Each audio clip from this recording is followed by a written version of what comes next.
mga kababayan natin na sumusuporta sa iyo, nababalaka sila o nababahala sila kasi anytime daw bibisitahin ang bahay mo kay Mayor Baste at saka sa KOGC din, sir. Ano po yung masasabi mo dito?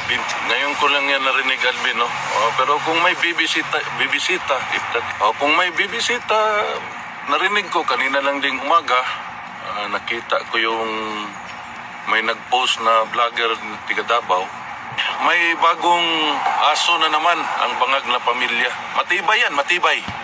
Pinalaga ni Pangulong Bongbong Marcos si Attorney Melvin Matibag bilang bagong director ng National Bureau of Investigation ayon sa Malacanang. Matibay yan siya. Nakilala ko rin yan noon, way back. Pinakilala sa akin way back 2017 yung matibay na tao na yan. Maintindihan naman natin kasi may galit yan.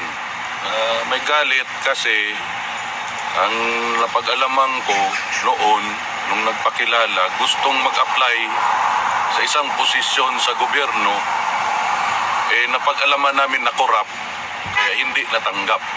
No? Alam mo naman to si Presidente Rudy, pag imbestiga, pag sa corruption ng tao, erase ka na agad sa mundo niya. So, maintindihan natin kung may galit yung bibisita, pero matibay yan siya. Siguro ngayon, nagkaroon ng sa Binisaya pa higayon na magkapera, binigyan siguro ng palaka dyan sa Malacanang na smuggler ng maleta. So, kanya yan, kabalo ka, Bin. Ang sakit diha ba? Kanang labi na ning mga kaigsuunan na itong Pilipino nga naa sa Luzon. Nahimo na lang normal sa ilahang kinabuhi ang harap-harapan nga trilyon na korupsyon.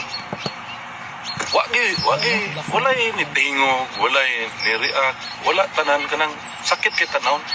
Kanang normal na lang gani sa ilaha nga ang ilang isulti nga sige lang, hulat na lang tag sunod eleksyon, matanggal ra bitaw gihapon.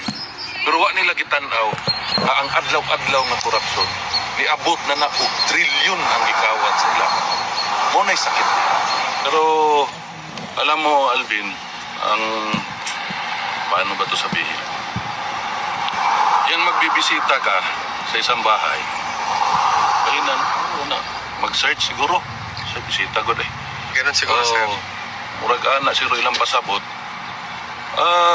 Siyempre, magkinahanglan man mga warrant, anak, gikan sa judge, gikan sa... Ang tanan mo partisipar diha. Basta inimbento gani ng inyong pagbisita sa among mga balay.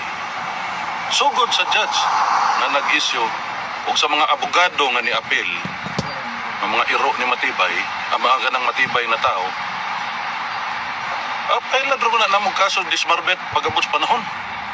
Ana rana bin. Kabalo ka, alam nyo, no? Isa lang hilingin ko, tama pala, James. Huwag imo ni makitaan karon sa imong Facebook. Palihog lang, i-secure daan ang akong mga ginamos o akong kusahos nga kabaw, nga gikan sa akong mga parientes Danau, kay hinaguan na nila. Taguan daan kay basig ilaha pang hilabtan. Munya, ito ni sumpayan pa. Kaya mo bisita magka sila sa akong balay. Maura dito kinahanglan ma-secure yung ginamos o akong kusahos nga kabaw. Kay lisod kayo ng kusahos nga kabaw buhaton des Danau.